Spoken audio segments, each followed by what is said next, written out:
Gambling, I think, actually is becoming so fucking corrosive that it might be straight up destroying society soon. Because so many people don't understand math. The major news outlets weren't the first to call the election for Donald Trump. It wasn't even a polling group or a political organization. Instead, it was Polymarket that beat everyone to the— Well, that's not true. They called the election for Kamala Harris before it even happened. And they said that the election was going to, oh yeah, it's going to be a sweep and it's fine. The reason why Polymarket was taken seriously is because all of the polls and like, you think I'm going to trust CNN? Fuck no. I'm going to trust some pollster? Absolutely not. I'm going to trust where people put their fucking money. the Punch confirming the results hours before it hit the news. It's not the only reason they've been in the headlines. In the wake of the election, the FBI raided the home of Polymarket's CEO, Shane Copland, and confiscated his phone, although he wasn't actually arrested. So who got the spooks so spooked? Polymarket is a relatively new company that offers people a different way to gamble. Users can buy shares on the outcomes of real-world events, with the odds depending on what people are willing to pay for either result. Yeah, exactly. Like, everything has been commodified into a gamble, into a parlay. Every single aspect of existence. Super Bowl, Daniel Penny guilty, TikTok being banned, like highest grossing movie, everything. Practice a completely deregulated system using USDT, and Polymarket's About page is keen to tell you that there is no house and they don't actually take a cut of the wages or have any stake in the outcome. They've also said that the raid was nothing more than political punishment from the outgoing administration, but the whole site does seem to exist. I don't know. An illegal grey area. Polymarket's detractors have accused it of being just another shady crypto experiment designed to take people's money, while the company itself and their supporters see it as a less exploitative improvement on gambling and the future of an industry that's always going to exist. But before we can— is it good or bad that it exists? I think that it is. I'm not a fan of gambling at all, but I don't think that you can stop people from doing it. And I think that there actually you can, but too many people in the US like gambling. And ask these questions and dive deeper into Polymarket, we need to take a step back and consider the context of all of this happening in. These days, gambling is everywhere and it's had a massive effect on culture, most notably in the world of sports. Until recently though, there were lots of barriers for entry to betting on sports. To do it legally, you generally needed to go into an actual brick and mortar store. There are ID checks and other barriers to entry, so compared to today, it did take a lot more time to start wagering. Gambling was— Have you guys ever driven by a gambling place and you saw the people that were outside of it that are looking like the fucking lost souls at the beginning in the undead asylum of Dark Souls 1? Where they're just like, they're sitting there holding their scratch cards in their head, leaned up against the fucking pavement. Yeah, oh my god. On TV as well, but there were still restrictions that kept heroin addicts, participation rates pretty steady over time. But today, it's a completely different story, and now people are gambling on every single thing in society, from which movies hit in the box office, that's right, to which presidents come into power, all the way to which wars are won. In 2018, the US Supreme Court reversed a federal ban on sports betting, leaving it up to the states to decide, and most have chosen to legalize it, which also coincided with the rise of mobile gambling apps. And you're gonna have more, well, actually, it's pretty much all of them have legalized it, so it doesn't even matter. Since 2018, there's also been a massive rise in the amount of people with gambling addiction problems. Both surveys and charities running— What are the odds? What a coincidence! Why is that happening? I wonder. Gambling addiction hotlines have confirmed it. A research paper by Stephen Shapiro from the University of South Carolina showed that sports and betting have an almost symbiotic relationship. Oh, absolutely. A rise in popularity of one leads to more attention for the other and vice versa. That's right, because people that aren't into sports but they like gambling get into sports so they can gamble on sports. And that people that aren't into gambling will get into gambling because they're really good at sports and they've watched a lot, so they think that they can win. Yeah, exactly. Why? Because they think they can make free money. That's why. It's simple. I'm happy to talk about crypto gambling sites if you want, how predatory they are. I lost almost 80k crypto on there. That's a lot of money, man.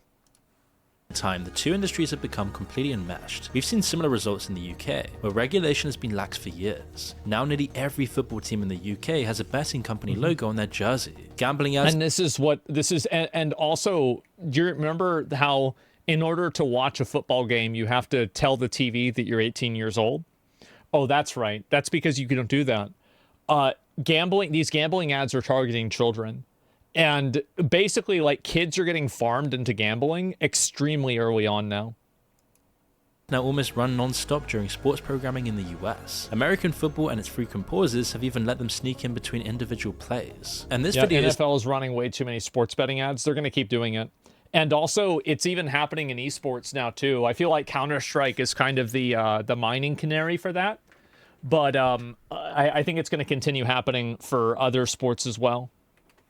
To say that gambling as a whole is a terrible thing, but it's the positive association with gambling. Gambling is terrible. There's no positive thing that gambling will ever add to your life. Gambling can only be a negative.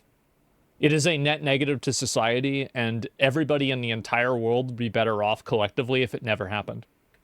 That could be slightly concerning. And we're not just talking about sports. We're talking about kid gamblers. Oh! The promotion of gambling on anything and everything. Oh, we got the kids on it, all right. In a 2014 report, the UK Gambling Commission noted a massive rise in problems with gambling among 11 to 17-year-olds. The amount of 11 years old and you're getting it twisted. 11 years old. Oh my God. of kids who would qualify as having problems with gambling more than doubled from 0.7% to 1.5%, and that's only in the space of a single year. These are children who have been having problems with hard gambling, but a different kind of softer gambling has been promoted to children for years through predatory practices that have become common in video games. As games have evolved, companies realized they could make far more money through a so-called freemium model. The basic game— It's not about being freemium, it's about having gambling features. That's where the money really comes from. Play is usually free, with added content, cosmetics, or even in-game advantages costing extra. The real money comes in from game purchases and microtransactions. Over time, they found out that the best way to make the most money with the system was to create an in-game casino system. They started as a way for players with less time on their hands to access items they could otherwise grind for. However, this wasn't enough for some companies, so they turned to the one business proficient at ensuring its customers' return: casinos. And things started to spiral out of control when companies saw how much players spent on loot boxes. Games like Call of Duty would start introducing loot boxes to reward players with cosmetic items. Nothing that would ever enhance the gameplay or even give you any money back. Players loved changing the appearance of their main character to suit themselves better, and add their own identity to the character. Finding new items became a fun little gimmick that came with leveling up. Loot boxes triggered feelings similar to what one might experience while gambling. The anticipation loot boxes are gambling. I mean, they definitely are. It's not even a question if they are or not.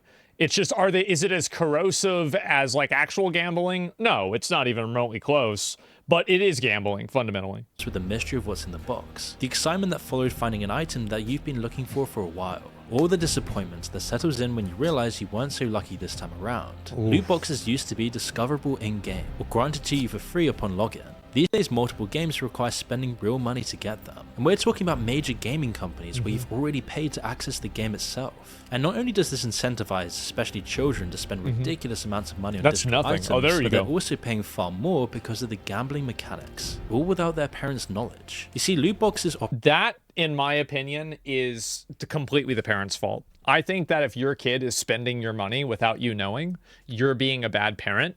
And I don't blame that on the developers or anything like that. The idea that now everybody in the entire world has to abide by the worst parenting techniques of the country. Imagine if we lived the world like that. There's no way. Bad parenting. Yeah. If you can't control your kid using your credit card, like, maybe you deserve to lose your money.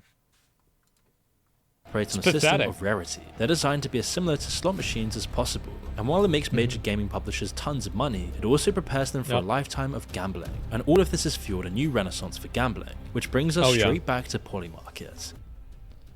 If you're still think also like streamers and people like that are like a vehicle for that. Like think about, for example, Aiden Ross or like any of the streamers on Kick.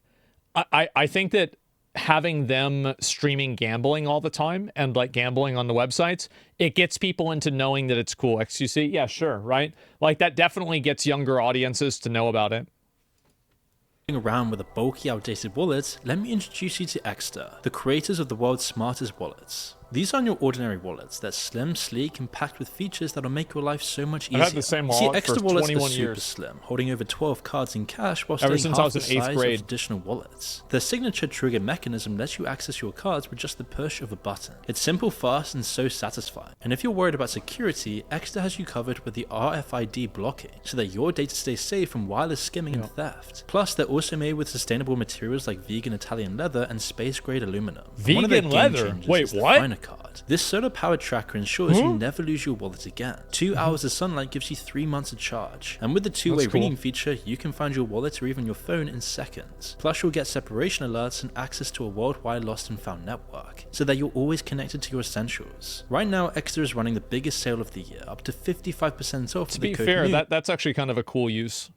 From December 9th to December 25th. So if you're looking for a perfect gift or an upgrade for yourself, this is your chance. Just use the link in the description below, partner.exeter/moon, and use the code MOON to take advantage of this amazing deal. Trust me, once you try Exeter, you'll never want to go back to your old wallets. Track me, daddy? Ooh. They've been one of the leading horses in a race to monetize a new way of gambling, a peer-to-peer marketplace for betting on the outcomes of real-world events. The site mixes crypto, gambling, and the stock market all into one. In normal gambling, people place wagers on an outcome. In roulette, for example, if you place a bet on black and the ball lands on one of the black numbers, then you get win. all your money. Polymarkets and other sites like it are a little different. Instead, it's like you can buy shares for each outcome. So you could either buy shares that the ball will land on black or that it won't land on black. Yeah, I love how they've commodified every aspect of existence into gambling.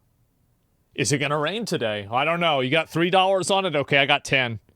You know, every single thing in life now is a gamble. You can win is decided by what other people are willing to pay. If presidential election, well, that's only one small thing. It will land on black, then the share will cost 55 cents and pay out $1 if you're right. This system means that you can either just bet on the outcome or wait for the result by buying shares of one of the outcomes. Or you can buy and sell shares before the outcome even happens, either making a profit or a loss based on how the consensus has changed. It all means that no third party is taking a cut. That's crazy. So, like, how do they make fucking money?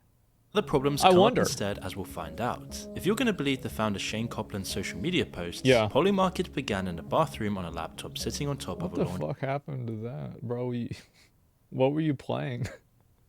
What got you mad, man? Like, what was it? Baskets, but it wouldn't stay that way for long. Launched in 2020, the site was functional months before the election. He lost the bet. By offering a way to bet on the outcome, it picked up steam, and by around October, Polymarket had already attracted $4 million from crypto and venture capitalist investors. Yeah, it's a great idea. After the election died down, though, the site fell into stagnation for years. Then in 2022, the CFTC banned them from letting American citizens use the platform and fined the site $1.4 million. That's a lot. Strangely, this didn't seem to make much of a difference at all. Whether the ban actually worked is up in the air. It's hard to tell whether Polymarket's compliance extended beyond lip service. But it wasn't until the 2024 election cycle that Polymarket's growth picked up again. This time, though, it was going to get a whole lot more popular than anyone expected. I think that people are going to try to stop Polymarket because it interferes with mainstream narratives. So basically, a lot of times, one of the strongest things is the power of consensus. So what ends up happening is that if you build a consensus around, like, oh, everybody knows this is going to happen, well, then, you're going to have more people that assume it's going to happen. It's too out in the open. Yeah, exactly, right? But, like, and you think about it, because you think about the political machine and the people that are in mainstream media that are trying to make one outcome occur. But if you have a gambling website that can break that narrative and then be accurate, and then it disproves you, that damages your credibility. You see what I'm saying? As reported by Fortune, the trading volume on Polymarket stayed at around $40 to $60 million for the first 5 months of 2024. Then in June, it almost doubled to $110 million. The site was picking up speed, and a month later, this tripled again, climbing past $500 million by September. Finally, with the election around the corner, it rose by another 500% to $2.5 billion. Since then, trading volumes $2.5 billion in a month? Oh my God. Republicans gamble more than Democrats? Yeah, you've typed that twice now. I don't know what your point is. You're just typing that. You're wasting everybody's space. Didn't you use Polymarket as a baseline for the last election? Yeah. It's not the, I don't know what you're doing. But not nearly to the levels they were at before the election. The business model and the site itself seem to at least have some staying power, and recent news might be an indication that some people are very worried about its growth. While the media and opinion polls had Trump and Kamala in a dead heat, the consensus on Polymarket was much more in Trump's favor. In the market for who would win on the 1st of November, a few days before the election, Trump was sitting at nearly 63%, with Harris on just under 37%. Yeah, never trust a poll. Trust where people put their money. That's the thing, bro. Like, polls, like, and this is why I think they're going to try to get rid of it. It's because it totally destroys an established industry. When Trump won, Polymarket was accurate. Victory. I know you guys got a lot of flack for that, and I just appreciate you guys standing up for it. And hopefully you guys feel the same sense of victory that we do. Now, you could give a lot of reasons as to why. A Trump administration could be more likely to let them operate without much regulation, and it might let them have US-based users again. And during the election, people were slandering Polymarket as being outrageously right-wing, all due to their prediction. What a bunch of fucking retards.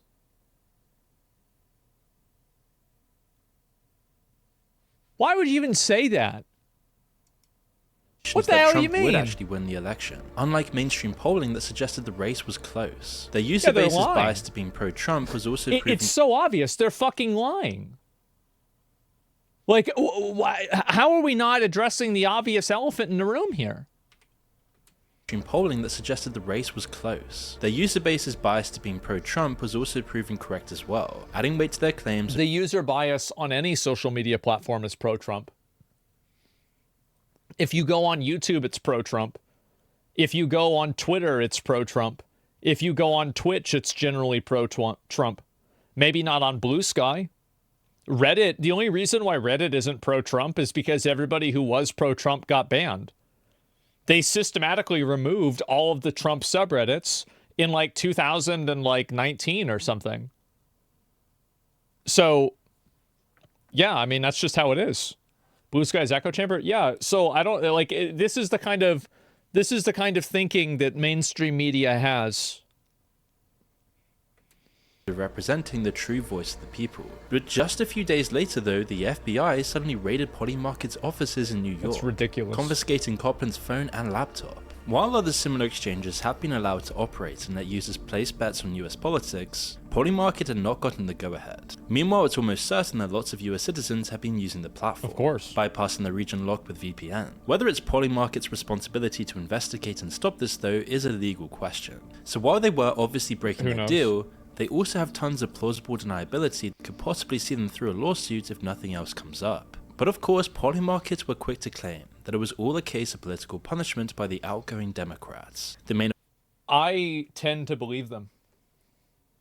But I also don't think that it's Democrats. I think that it's people that want to own and have ownership over a narrative, and Polymarket provides actual citizens with a real temperature check of what people truly believe because it's attached to collateral. I think that's really, Democrats maybe like in this circumstance, but it will happen with anything. It's weird to bet on elections. I don't know. I mean, shit. Objection that Polymarket's detractors have raised is based on the fact that it's unregulated. They say it opens the doors to insider trading, market manipulation, and other predatory practices. That's true, it does. Just a few days before the election, Fortune.com published a piece accusing Polymarket of being a full of wash trading, a scam where users buy and sell lots of the same shares over and over again to make it look like a hot commodity. The crypto firms that came up with this analysis state up to a third of the activity surrounding the presidential market, the largest on the site, was wash trading. Other smaller markets on the site are even more vulnerable to manipulation. Their low trading volumes make it far easier for people to artificially move the markets with relatively small amounts of money. It seems like these kinds of things are almost expected in unregulated online financial markets. But perhaps the biggest... Yeah, like the World of Warcraft auction house. People did this in WoW. Like, of course they're going to do this. Reason behind the US's new crackdown on Polymarkets could be that it's something they don't control or make a profit from. With no third party taking a cut or managing the odds, Polymarket gives people a crystal clear view of what the consensus is on certain events. Yeah. It offers a perspective of the world that they can't control and is therefore dangerous. That's right. Governments also rarely have a problem with gambling if they're the ones profiting from it. The lottery, which is often a massive slice of a country's entire gambling industry, is insanely profitable for them. It's I don't see how somebody can say the government is like, the dictator of like whether good gambling or bad gambling exists when you have a lottery. Like if the lottery didn't make money, then the government would eventually go out of business, right? So like the lottery does keep making money. This has literally everything to do with influencing politics through gains. It sets us on a dangerous path where getting paid is more of a concern than the policies themselves. I feel like the policies can also involve getting paid intrinsically, so I don't know if that's a good argument or not. I'd have to think about it more. Money, but without the inflation because they're taking it out of people's pockets. If Polymarket's model of peer-to-peer gambling takes off for other things, it could severely dent both of these profits and the ones they tax from regular casinos and bookmakers. Yeah. It's not something they want to happen. While it might be unlikely, with so much money on the line, why would they risk anything? At the end of the day, Polymarkets isn't the problem, and gambling itself in moderation isn't a terrible thing. The issue It's not a good thing though. Gambling is bad. The degree of it just makes it worse. Is that Polymarket is just a symptom of a culture that's let gambling go way too far, and the media's only concerned because it's a tiny part of the industry that the establishment Well, the reason why gambling is going even farther is because of the media, and it's because of established corporations. See, media needs advertisement, and gambling pays the most advertising money. Like, basically, if you got a sponsor for, let's say, $10,000, well, you could get a gambling sponsor for $3,000 to $5,000, or sorry, $30,000 to $50,000 instead, right? It's like a 3 to 5x multiplier, if not more. So that's the real reason why these companies are paying it lip service. It's because they're getting paid for it. A cut from. All the other rigged forms of gambling where you're pretty much guaranteed to lose money are absolutely fine in their eyes, and regulation has been almost willingly useless. In 2021, the UK government took measures like adding a minimum time between spins of 2.5 seconds. It's a hard rule that's definitely going to slow down. What is it? Banned losses disguised as wins? Ooh.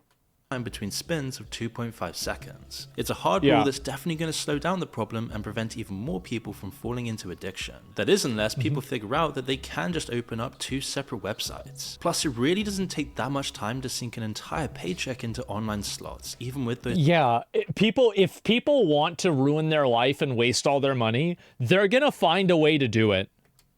Minor restrictions. Meanwhile, you've got streamers on Kick streaming slots to tens of thousands of people, and you can pretty safely assume that a large part of the audience are children. The big streamers often aren't using their own money. Gambling sites give them massive wallets to burn live on stream. There's no evidence of this, but a lot of people believe it's true. And potential users. They have big floats, and most of the slot games work by buying a certain amount of spins and then winning money back. So each time these guys play, there's all these flashy graphics of massive wins showing up on screen. Yeah, of course. While this isn't really lying, it's definitely meant to be as misleading as possible. There is evidence? Where's the evidence? Where's the evidence of it?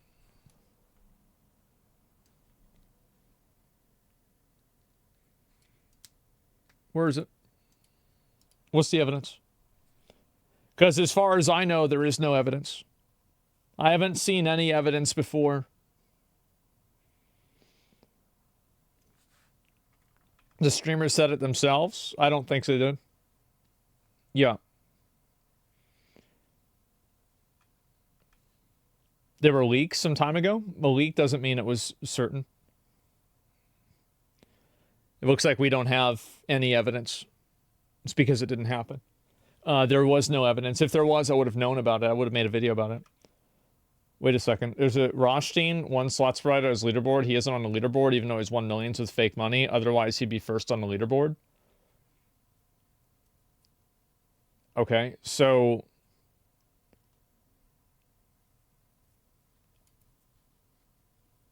That's not enough for me. I mean, I'm sorry. Like I think that's a good point, but that's not enough for me to say, oh, that means he's using fake money. There could be 5 other reasons. Yeah, you know what? I think that we're looking at. It's evidence, but it's not proof. as it creates the connection between win massive amounts of money and the slope website they're using. Even as you see the laws of probability work themselves out and the balances slowly go down, it doesn't matter. You can tell how integral these social media sites are for gambling companies' marketing plan. Otherwise, they wouldn't be funding an entire streaming platform just for this. Absolutely. But one of the worst things about all of this is that addicts can never really escape an easy way to indulge their addiction. That's right. Unless you entirely stop using a smartphone, it's always going to be there right in your pocket, or even on Times Square. It's like a smoker trying to quit smoking while keeping a pack of cigarettes in their pocket. And that's not to say there shouldn't ever be gambling adverts, not at all. But it's the way it's been adopted by everyone, by everything, where every single event in society is made to just be another part of gambling, which could be I actually think Polymarket is like the least of people's concerns. I think sports betting is the worst one because it's what targets all ages and all demographics. Polymarket is still relatively small compared to sports gambling. especially dangerous for those constantly losing when their entire addiction is centered around the dopamine rush that comes with a winning bet. And when you run out of money to keep it going, it's like being dropped in the icy water of reality. It all comes rushing on and you realize just how much money you lost and what the real life consequences are It's a lot of money. Which is one of the things that makes the mainstream promotion of this so uniquely gripping, is that everybody's trying to avoid this feeling, especially in a society where people are becoming poorer and poorer, uneven to even safely survive, constantly being shown this option. This is why people gamble, by the way. People gamble because they have no hope of living a life of any degree of, how could I say it? A life with no degree of self-respect or decency or dignity. And so they just start doing whatever they can. Where you can gamble on everything, which movies hit in the box office, which president gets elected, hoodwinking millions and millions of people trying to avoid the reality of losing, trying to avoid the reality of their own situation in life. And while in moderation it can be fun and fine, the problem comes when every single thing is monetized in this way. When you're a kid, it's loot boxes, and as you grow up, this sort of thing just becomes normal. But it is you're getting groomed. It's effectively what's happening, right? Is like you're grooming an entire generation of kids to grow up and want to gamble. Like at the beginning, you start them off with loot boxes, and then they see sports betting on ads as teenagers, and then as adults, they see, you know, stake and sports betting. They're able to do it themselves. And to remember though that there is always still hope for recovery. We're built to deal with adversity and keep going through tough conditions and not resist temptation. But with how much this stuff is pushed into people's faces, it's almost a sign of a society that's completely financially unstable, where materialism and money is promoted against everything else. Lots of addicts look back That's always been how it is, and it's always going to be how it will be. Bet to know that if they had lost instead of won, that whole habit would have never been formed and they would have escaped. Ironically, the dangers of gambling are always created by being lucky in the beginning. People who've revealed it to their families and their friends are often surprised at how willing they are to help, but the absolute worst move is to keep it to yourself and bear the burden of being alone. It isn't a problem that people should be ashamed about, especially when it's promoted in almost everything, even just subtly without you ever realizing. But as we've seen, it's so ingrained into our culture today that children are already getting addicted before they have a bank account. And Polymarket and its competitors are therefore just the tip of a giant iceberg. Kids take their birthday money and Christmas money now and they spend it on gambling. They're like 12. It's crazy how big this is now. Addicted to gambling. Regulating it is probably a good idea, but it's a comparatively tiny problem compared to the awful state of modern gambling itself. It doesn't matter if you regulate it because people will just use VPNs. If you want to actually regulate it, you need to have a real ID authentication with the internet, and you need to remove VPNs. Other than that, there's no way to stop this from happening. It's just the truth. Cause of why people are turning to this so much more than they have in the past. When money, materialism, and economic insecurity is a mounting problem in society, then it's no surprise that this stuff is so legitimized in almost every facet of society. But tackling that problem rocks the boat for everyone. It would dent the tax revenue and the lobbyist money that nobody's going to do that. The gambling industry. There's a lot of money into this. No, I've talked about this a lot. I mean, like for me, I've probably talked about this to the point to where people might be a little bit annoyed about it. But I am very much I think people need to have a degree of awareness for this because there's just so much money that's been lost and so many people that have like ruined their lives over stuff like this. And like, I don't really, it's weird because I don't really feel a lot of sympathy for the people that gamble and lose all of their money because I think that they're just stupid. And it's like, I generally don't feel bad for people that engage in stupid things and then damage their life because of their bad behavior. right? Like, I don't feel any sympathy for them. I don't care about them. But I also think that it is manipulative. It is bad for people. It's not good. They're victims. Well, they're victims of their own stupidity, in my opinion, right? I mean, you look, all you have to do is logically look at this, think for a few seconds, and then you'll realize that it's a bad idea. But is it their fault? It's their responsibility. I mean, if you think that you're losing all of your money on something and you're spending more money, at a certain point, a person has to be accountable for their own actions, and a person is accountable for their own actions. If you're spending all of your money on gambling, then maybe you're the one that's at fault. That's it. You just have to take full accountability for it. Yes, nobody has ever broken a gambling addiction or any probably addiction by not taking accountability for their addiction. Like, it's just, I feel like that's like step number one, is to stop acting like it's happening to you and take accountability for your own actions. So no free will. Children are not accountable? Well, you're right about that. That's a totally different conversation. So yeah, banning things will not resolve anything. It will make it less common. It's definitely true. And I take a long, hard look how much money I was spending on gacha games and really making a change for myself. Nobody else will do it for me. Yeah, exactly. Taking accountability means doubling down on your mistakes if you have no better frame of reference. Everybody has a frame of reference. Like, any logical person can understand that the probability of winning a gamble is extremely low. I think that even stupid people can see that, and that's why they're ashamed of it. And the reason why they're ashamed of it is because they know it's stupid. They know that it's stupid, and they don't want to admit it. That's the main reason.